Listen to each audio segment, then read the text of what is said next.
earlier this year, I had absolutely no idea what to expect. I personally have never seen the film, although have heard good things. The one thing I did think in advance of the show opening at the Adelphi Theatre was that it's in very good creative hands. The book's by Richard Bean, the show is to be directed by Rupert Goold, with designs by Bunny Christie. Tick, tick, tick for me. And when I saw the show, I'm happy to say that I wasn't disappointed.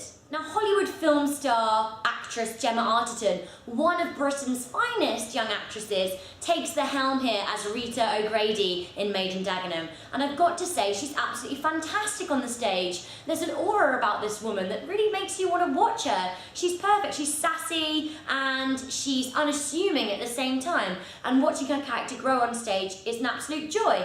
And also, she can sing, so she's fantastic in this musical.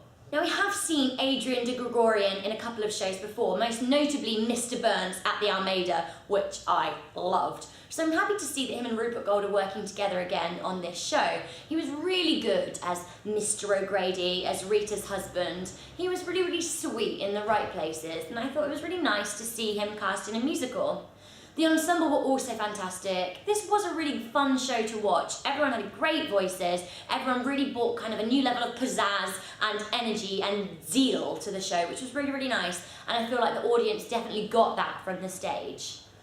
Now, Bunny Christie's set design did not disappoint me at all. I really loved the factory setting. She really got the production line spot on. And I loved the O'Grady house. It was really good and very visually impactful in the first sequence of the show, which was really fun, by the way. So well done, Bunny Christie. And you really have lived up to your Olivier Awards and everyone's expectations. It was great to look at.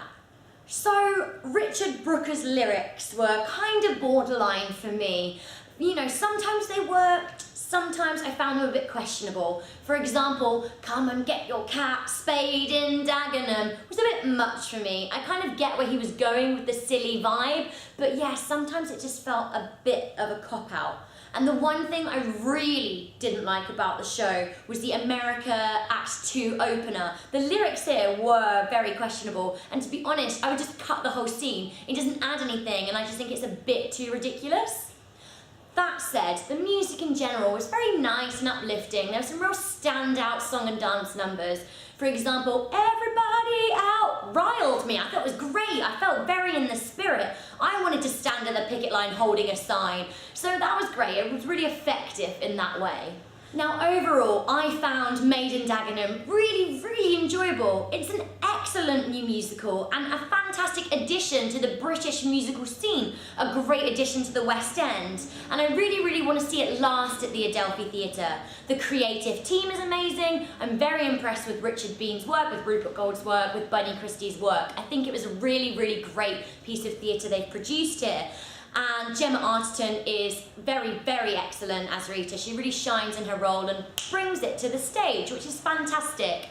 I want to see this show last at the Adelphi Theatre. Personally, I'd cut the America scene, but I wouldn't let that stop me going to see the show. So definitely get your Made in Dagenham ticket. A lot of the messages expressed in the show are unfortunately still true to this day. Things haven't actually changed that much for women since the 1960s. And I think, you know what, go and see the cause on stage and it will open your mind. It's fun and it's informative. So go and see this show.